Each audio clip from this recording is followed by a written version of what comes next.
Fish rising vertically upward with a uniform velocity 8 metre per second. यहाँ पे एक fish है, ठीक है, ये क्या कर रहा है, ऊपर भाग रहा है इस प्रकार से 8 मीटर पर सेकेंड से।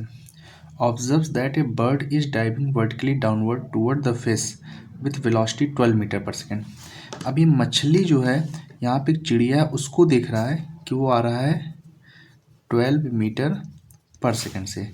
इसका मतलब कि जो बर्ड की वेलोसिटी हो गई ना, ये रिलेटिव होगी फिश के साथ। मतलब हमको दिया है velocity of bird with respect to fish, और वो कितना दिया है, 12 मीटर पर सेकेंड दिया हुआ है।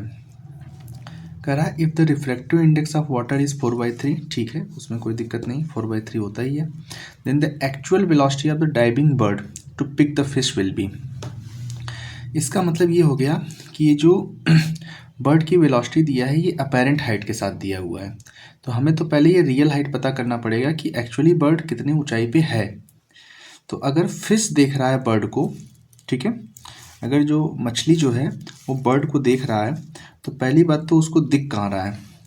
तो अगर मैं वाई अपेरेंट निकालूंगा फिश के हिसाब से, तो ये क्या होता है, सरफेस से हाइट कितनी हो जाएगी, वाई इंटू लाइट जा कहाँ रही है, लाइट जा रही है फिश के आँख में, तो इसका रिफ्रैक्टिव इंडेक्स हो गया 4/3। और कहाँ से आ रही है, बर्ड से आ रही है, तो उसका रिफ्रैक्टिव इंडेक्स 1। तो यहाँ तो अपेरेंट हाइट कितना हो गया, वाई अपेरेंट कितना हो गया, वाई इंटू 4/3, ये हो गया।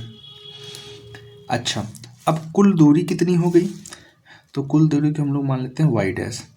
तो वाई डैश बराबर हो जाएगा तुम्हारा कितना हो जाएगा, ये देखो, यहाँ से यहाँ तक की दूरी हो गई x और प्लस अपेरेंट हाइट, तो ये हो गया x प्लस अपेरेंट हाइट कितना है, y इंटू 4/3 है। अभी हमें वेलोसिटी चाहिए तो डिफ्रेंशिएट कर देते हैं सबको, ठीक है। जैसे ही डिफ्रेंशिएट कर देंगे तो यहाँ पे आ जाएगा v डैश इक्वल टू, ये हो जाएगा dx/dt, ये वाला टर्म क्या हो जाएगा आपका, dx/dt। और dx/dt देखो ये है 8 मीटर पर सेकेंड, तो यहाँ मैं लिख देता हूँ 8 प्लस 4/3, तो कांस्टेंट है, बाहर आ जाएगा, और ये आ जाएगा dy/dt, ठीक है। अब मुझको dy/dt नहीं पता है, ठीक है, यही तो निकालना है मुझको ना, रियल हाइट ऑफ बर्ड। और ये तो कितना दिया हुआ था हमको, 12 दिया हुआ है, ठीक है। तो ये इधर आ जाएगा, हो जाएगा 4 equal to 4/3 into velocity of bird, निकट जाएगा, तो वेलोसिटी ऑफ बर्ड कितना हो जाएगा, 3 मीटर पर सेकेंड। ये हो गया इसका आंसर, ठीक है। तो यहाँ पे क्या हमको याद रखना है, फार्मूला हमारा क्या हो जाएगा, एक्चुअली फार्मूला क्या है कि एच अपेरेंट बराबर होता है H real into refractive index जहाँ पे लाइट जा रही हो, अपॉन, मैं से जे कर देता हूँ, लाइट जहाँ जा रही हो, अपॉन रिफ्रैक्टिव इंडेक्स जहाँ से लाइट आ रही हो, ए कर देता हूँ इसको।